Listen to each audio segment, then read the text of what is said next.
Hello guys, where are you? Are you watching from?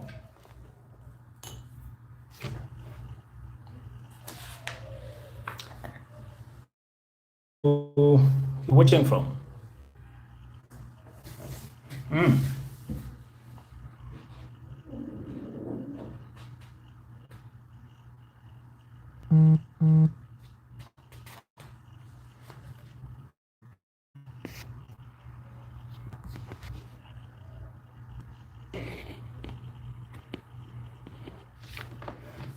Okay.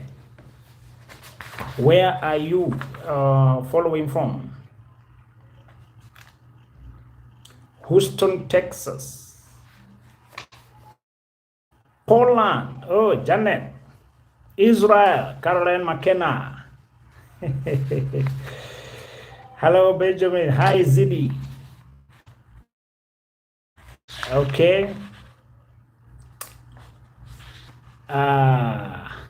Talk about divorced men dating near, all right? South Africa, watching from Germany, all right? All right, Doha, Qatar, Arizona,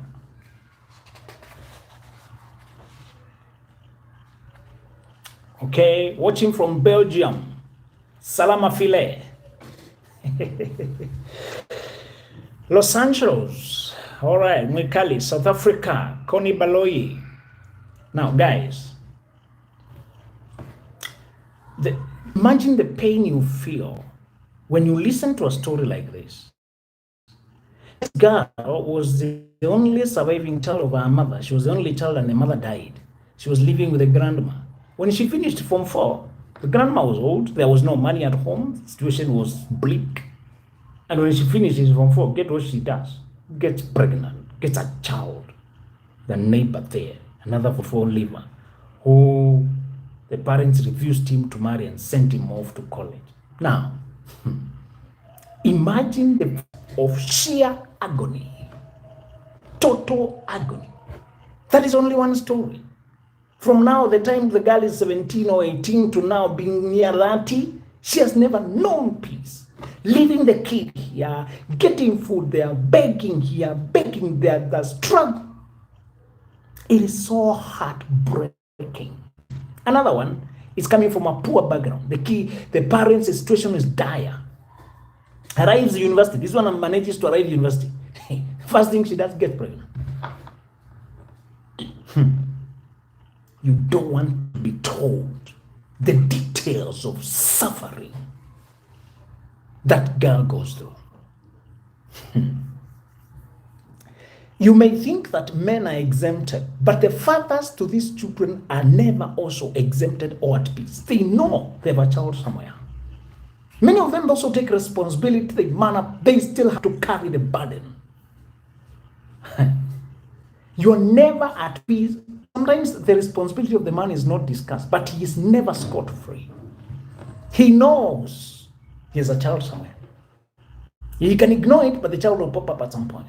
His conscience cannot let him. He knows he got killed in university. But let me discuss the girls because they're the ones who live with the children many of the times. Most of the times are the ones who live today. I want to tell you about something called presence of mind.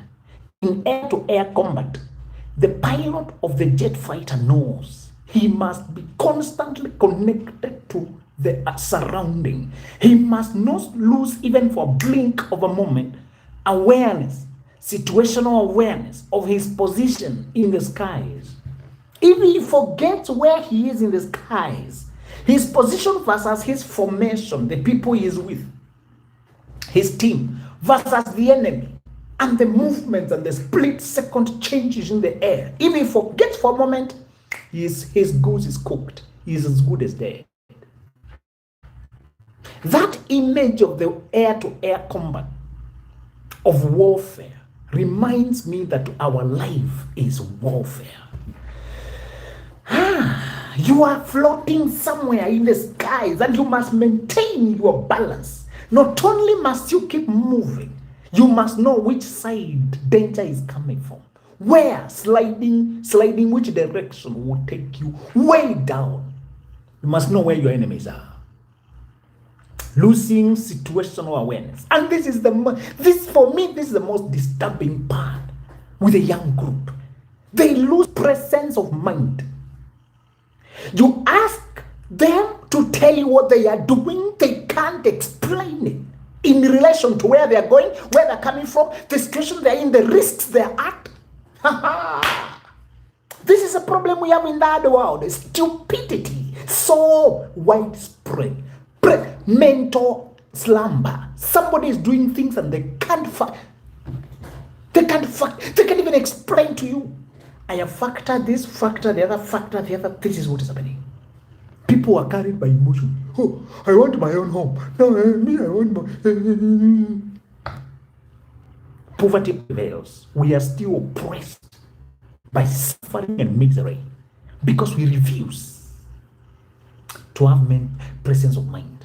I want to tell you the secret. The magic is to force your mind to be constantly connected to the present. Constantly. In fact, make reality your baptism. Make it reality. The place you go to immerse your head. Every morning when I wake up. That's my first ritual. Every good general goes to survey the landscape, to survey what is going on, what opportunities. Every good homeowner takes, they walk around their compound. They walk around their compound to check where squirrels have bored holes into the fence, to check where stray dogs might be sneaking to his compound. Every person who is sober keeps vigilance over their property. Your life is your property. Keep eternal vigilance. You can avoid misery by thinking ahead. Many of the associations you get into in the name of love relationships, I don't get it. How do you come from a home that has no latrine? Yeah? No latrine. No place to sleep, and you can remove your clothes and let a person inject you with years of mayhem, stress, and tears? I don't get it.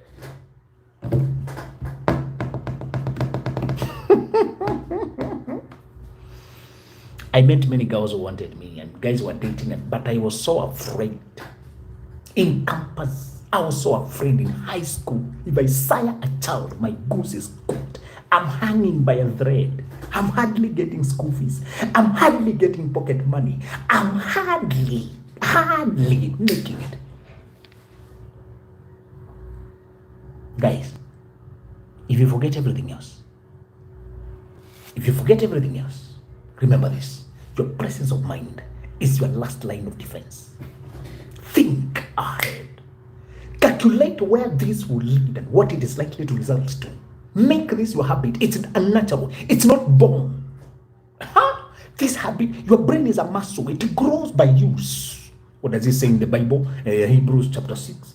Strong meat belongs to those who by manner of use have exercised their senses to discern evil and good. You must exercise your senses. Poverty will find you if you do mindless acts.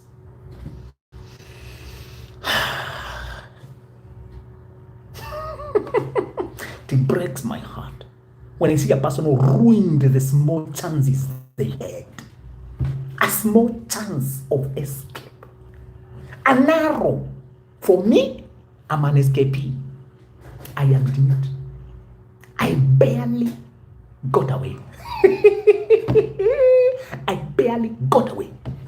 Many of my classmates, primary school, many of the guys who passed exams so well, who are so brilliant today, they're nowhere. Struggling still.